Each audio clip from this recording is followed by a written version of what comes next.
আজিৰ ভিডিঅ'টো হ'ল যিসকল ছাত্ৰ ছাত্ৰী গুৱাহাটী ইউনিভাৰ্চিটি আণ্ডাৰ FIUGPৰ অধীনত 4th চেমিষ্টাৰ পঢ়ি আছে তেওঁলোকৰ কাৰণে মষ্ট ইম্পৰ্টেণ্ট হয়। তো বহু ষ্টুডেণ্টে মোক কমেণ্ট কৰি আছে যে 4th চেমিষ্টাৰ যিটো ফাইনেল এক্সাম তো ফাইনেল এক্সামটো কেতিয়া হ'ব আৰু কোৰ্চ চিলেকশ্যন আৰু ফৰ্ম ফিল আপটো কেতিয়া হ'ব। তো যোৱা বৰ্ষৰ যিবিলাক নোটিছ দিছিল সেই নোটিছটো চাই তোমালোকৰ এইবাৰ যে 26 বৰ্ষৰ কেতিয়া হোৱাৰ সম্ভাৱনা আছে সেইখিনি তোমালোকক জনাম। তো তোমালোকে ভিডিঅ'টো স্কিপ নকৰি তোমালোকে ভিডিঅ'টো শেষলৈ চাই থকা। এইটো আছিল যোৱা বৰ্ষৰ নোটিছ কোৰ্চ ৰেজিষ্ট্ৰেশ্যনৰ। গুৱাহাটী ইউনিভাৰ্চিটিৰ এইটো আছিল অফিচিয়েল নোটিফিকেশ্যনটো পাব্লিছ কৰিছিল ডেটেড 14 মে 2025। তো 14 মে এই নোটিফিকেশ্যনটো পাব্লিছ কৰিছে।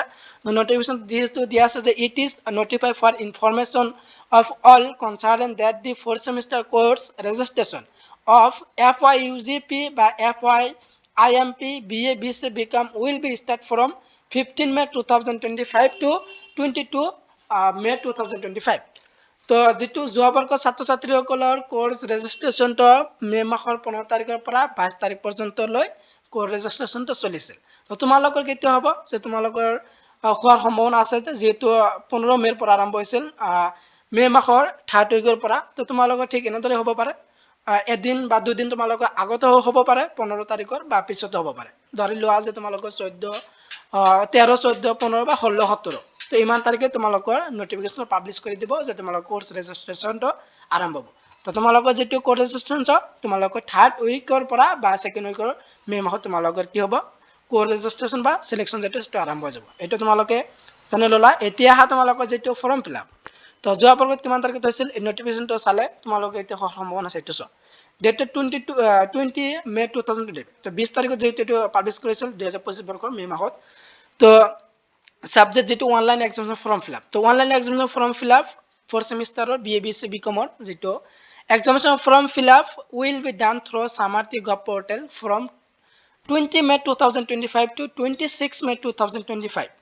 তো যোৱা বৰ্ষৰ ছাত্ৰ ছাত্ৰীসকলৰ 4th semester exam form fill আপটো যেটো আছিল online examination form fill up তেওঁলোকৰ ষ্টাৰ্ট হৈছিল যে মে মাহৰ 20 তাৰিখৰ পৰা মে মাহৰ 26 তাৰিখলৈ যেটো ফৰ্ম ফিল আপটো আছিল সেইটো কৰিব লাগিছিল।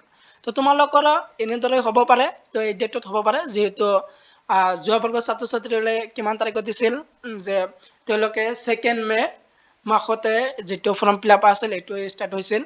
তো তোমালোকৰো যে তোমালোকৰ 2nd উইকৰ পৰা তোমালোকৰ 3rd উইকৰ ভিতৰত তোমালোকৰ মে মাহৰ যেটো ফৰ্ম ফিল আপ এইটোহে তোমালোকৰ আৰম্ভ হ'ব। তোমালোকৰ যেটো online examination form fill up Samarth পৰ্টেলৰ যোগেদি কৰিব লাগে। আৰু যোৱা বৰ্ষৰ যেটো ফিজটো চালে দেখিবলৈ পাবা যে এক্সামিনেশ্যন ফি যোৱা বৰ্ষৰ ফিজটো কিমান আছিল 890 টকা ফি দিব লাগিছিল। আৰু উইদাউট ফাইন যিসকলৰ ফাইন যাতে যিসকল ছাত্ৰ ছাত্ৰী টাইম মতে যেটো ডেটটো দিয়া থাকে টাইমত পিছত কৰিলে ডেটত পিছত কৰিলে কিন্তু ফাইন দিব লাগে। তো তাৰ কাৰণে তোমালোকৰ যেতিয়া ডেটটো দিব তো ডেটৰ টাইমৰ সময়তে তোমালোকে ফৰ্ম ফিল আপটো কৰি ল'বা তোমালোকে ফাইন দিব নালাগে। আৰু যদি টাইমৰ পিছত কৰা তেনেহ'লে ফাইন দিব লাগে।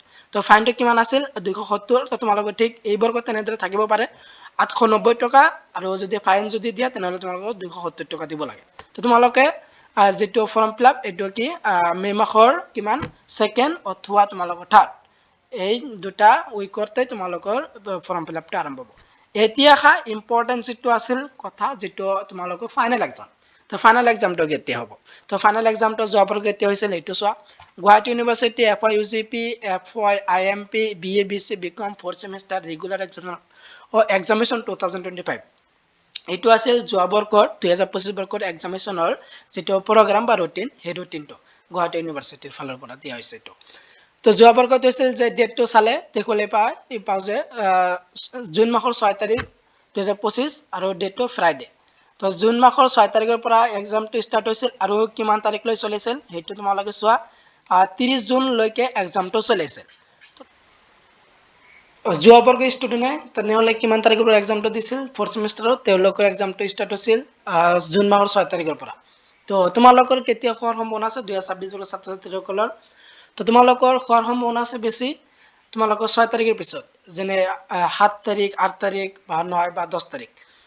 তো ইমান ডেটত হোৱাৰ সম্ভাৱনা আছে কাৰণ যেহেতু ইতিমধ্যে গুৱাহাটী ইউনিভাৰ্চিটি 2026 বৰ্ষৰ যেটো 6th চেমিষ্টাৰ আৰু 2nd চেমিষ্টাৰ তো তেওঁলোকৰ যেটো প্ৰগ্ৰাম তো পাব্লিছ কৰিছে তো সেই প্ৰগ্ৰামটো চালে দেখিবলৈ পাওঁ যে মে মাহৰ 19 তাৰিখৰ পৰা জুন মাহৰ 4 তাৰিখলৈ 6th চেমিষ্টাৰৰ যেটো প্ৰগ্ৰাম বা এক্সাম আছিল তো সেইটো চলিব ছাত্ৰ ছাত্ৰীসকলৰ।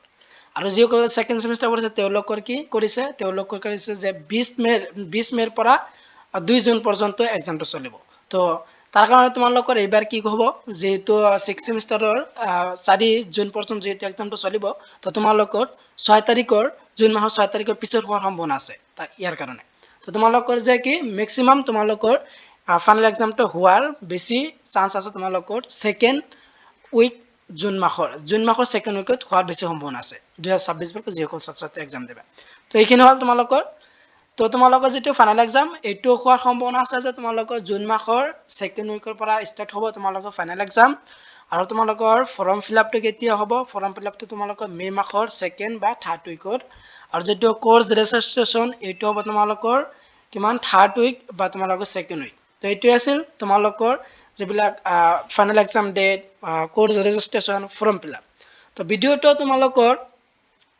বন্ধু বান্ধৱলৈ বেছি শ্বেয়াৰ কৰি দিয়া আৰু তোমালোকৰ যেটো 4 সেমিষ্টাৰৰ মেজৰ বা মাইনৰ সাবজেক্টৰ ইম্পৰ্টেন্ট যে কোশ্চেন পেপাৰ আছিল তো সেইখিনি তোমালোকৰ নেক্সট ভিডিওত আলোচনা কৰিম তো তোমালোকৰ কোন বিষয়ৰ ইম্পৰ্টেন্ট কোশ্চেন আনসাৰ লাগে তো কমেন্ট বক্সত কমেন্ট কৰি জনোৱা